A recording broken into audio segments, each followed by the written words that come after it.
What's good, everybody, man? It's your boy LT back with another NBA video, man. We got something sweet today, man. I don't know if y'all know who the Skywalker is. We talking about David Tompson himself, bro. And to all of my old cats, y'all already know what's going on, man. Look, bro, I've been away. I know I ain't been putting out a lot of videos like I love to, but we back and we at it with a whole nother vengeance, bro. So we're gonna go ahead and get into this video, man. Make sure y'all hit that like button, subscribe to the channel, and turn your notifications on. And leave me some comments and show me some love down there, baby. But we're gonna go ahead and get into this and see what's going on, man.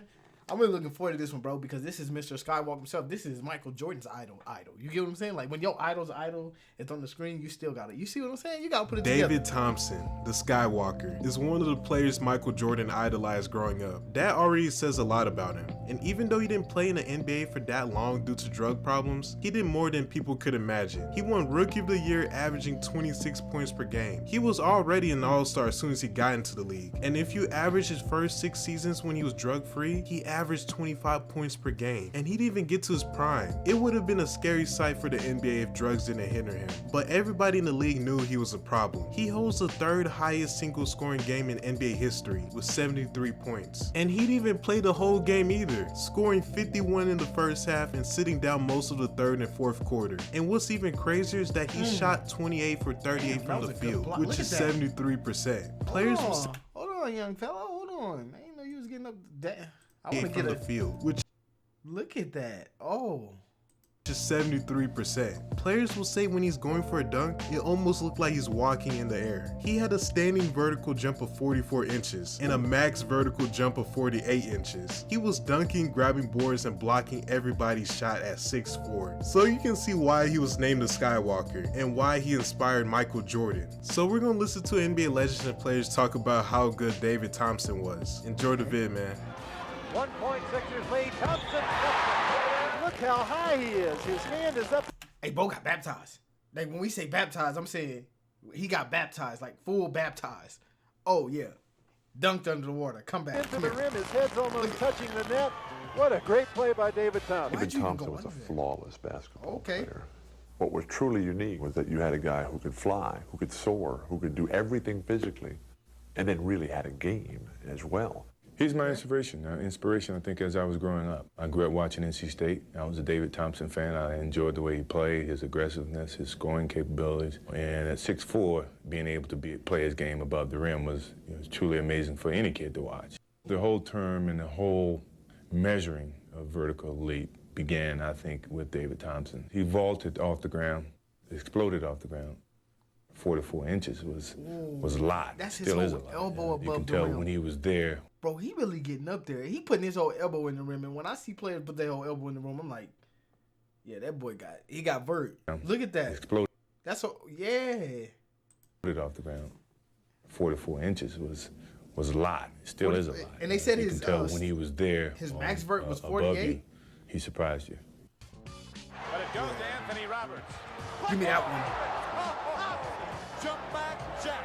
Get out of his way. If David Tompson played in today's game, he'd be an all-star, he'd be all-NBA, he'd be on the USA national team, he would be an MVP candidate. David was like Joe Montana, Tiger Woods, or Michael Jordan. They're always going to have the perfect endings. The whole alley-oop term he created, he innovated the game in terms of playing above the rim. He had perfected the alley-oop play. The way that he did it became a way that players who were older and more experienced began. So would you say that he created the alley-oop? Because I've never noticed. I always wondered, when did the alley-oop become, like, who decided to throw the first alley-oop? You get what I'm saying? So would you consider saying that David Thomas brought the alley-oop to the NBA or to the game in general? And to do it. It happened kind of by accident one day in practice. Everybody back in the day used to overplay, and I was going back door, and Monty threw a pretty high pass and like it was going out of the gym, and I reached up and grabbed the ball and laid it into the basket. And Coach Sloan said, I think I like that. So you had 73, but y'all was trying to win the game. Right. So you weren't, so in other words, you weren't selfish at all that game. All your 73 came in the flow of the game. Right. That's crazy. Came out of the left corner, and he did a pirouette. He just looked like a missile going up into the air, and he nailed a dunk. twist around, slam dunk. I knew that after that, I was going to have to come up with something. I was not going to just be able to, jump from the 12-foot line. I have to try to foul line. 5, I think, that night. But he was. I remember that game. It was. You were aware that he was battling Gervin for the scoring title, but when David came out, he wasn't taking bad shots, but he was just making all the shots. Guy on him, he takes you outside and shoots over you. If you put a little guy on him, he just takes you inside and jumps over you. He's virtually unguardable. Dennis Johnson was one of the best defenders in the NBA. But he's one of them guys who can go real fast and stop. Hold on. Of the best defenders in the NBA. He looked like somebody. Melo World Peace for the Lakers. If I can find a picture, I'm going to put a picture right here, bro. I'm going to put it with, I'm going to find that. But he's one of them guys who can go real fast and stop on the dime and just pull up. I mean, he was a tough handle. When I would go into the games against David, I knew I had to be at the top of my game because he was coming at you. David Tompson was by far the greatest college basketball player I ever played against. Before him, for me, I never saw a 6'4" guy that could jump and be as active and creative as he was. And such a potent offensive weapon. And that's how it was for me, bro. That's David. That's how it was for me with Derrick Rose, bro. When Derrick Rose first came out, I think I was about, I want to say maybe 11. I might be wrong on the age. But for him to be that height and just to see him with so much veracity, just slamming. I never thought I could ever get height. I never thought that I could dunk or get that ability. I never even thought I could be tall just based on, my life. I'm not going to be tall. Oh, I can't dunk. I'm too short. But seeing Derrick Rose do it, it really boosted my self-esteem, and that's what led me to learning how to dunk was because I saw Derrick Rose do it. So for him to say, I saw somebody, to see him at 6'4", going up that high and dunking on people, it really showed me that I can get up a little bit better than that. That's how I felt about it. So when Mike say that, it's real, but I just like the fact that in this video, the main person talking about just how great he was is the greatest player of all time to ever play the game. That really speaks to it. You see what I'm saying? David Tompson, for that time, with his explosive power, with his leaping ability, he was extremely skilled as a basketball player. He could shoot it, he could take it to the basket, he could defend, he had long arms. You couldn't be a sports fan in North Carolina without knowing David Tompson. There was a certain buzz in the sports scene about this young man who was playing above the rim. David Tompson came on the scene right when college basketball was starting to take over television. Remember, there was no cable television in those days. There was no ESPN. If David Tompson came along today, he would revolutionize basketball. He did it in his own way. At the time, UCLA was everything. In 1974, it was a young guy, 6'4" and under, against UCLA, and just showed that David and Goliath type of mentality. His ability to bring that team together in North Carolina State and end UCLA's run, this was truly one of the great accomplishments in the history of college basketball. I think the whole United States, and especially the South and ACC, David Tompson embodied the whole aspect of how this young guy going against that big elite school of UCLA overcame the odds and won NCAA. I think that helped the evolution of college basketball. And I think it started, I wouldn't say the downfall of it, I think it released some of the dominance of UCLA.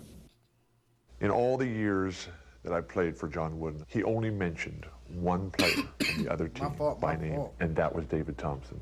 And that was the time that we lost. Monty knew exactly when to feed David, would hit him in stride, coming in. Hold on, I heard that. Hey, bro said the only time our coach ever said any other player's name was his time. David Thomas, watch him. And we lost. So when the coach got you on the radar, he like, hey, this is going to be hard for us because this dude different. Like, we done played some big teams that's got good players, but this dude is on a whole nother level. He balling out here. When to feed David, would hit him in stride coming in transition. And this guy would just explode. I mean, he tried to take the ball to the hole and dunk it all the time. The ABA had the merger with the NBA in '76. They always gave you a few guys you look out for. David was on that list. Julius was on that list. Hardest Gilmore was on that list. George Gervin was on that list. And David Tompson was on that list. The pass is too high. Here's David Tompson. David Tompson, his eyes light up. He brings it from downtown. He's way up there. Big grand slam. That's the People really came out to watch us play. And they came out for two reasons. Number one, we still had a little bit of that ABA in us, where we got up and down the court and scored an awful lot of points. But they came to see David, too, because he could do things that a lot of people in the NBA had never seen. The best basketball of the day and probably the road. The up and under. David could jump higher than Julius. David had smaller hands. Julius was the glider. David was the leaper. The legend was I could take a quarter off and leave 2 dimes and a nickel. I didn't quite have that much hang time, but I could get the top of the backboards. Off now to Tompson. Hurry, Tompson! David Tompson right here, when he looks up, you can see him accelerate and go for the basket, and nobody's going to stop that play. There's always been people that can jump.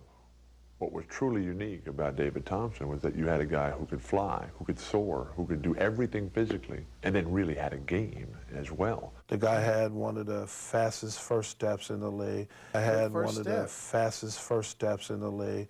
And see, he was not big. David, I know he probably wanted to call himself 6'3½", but he was probably more like 6'2", but he jumped like he was 6'9½".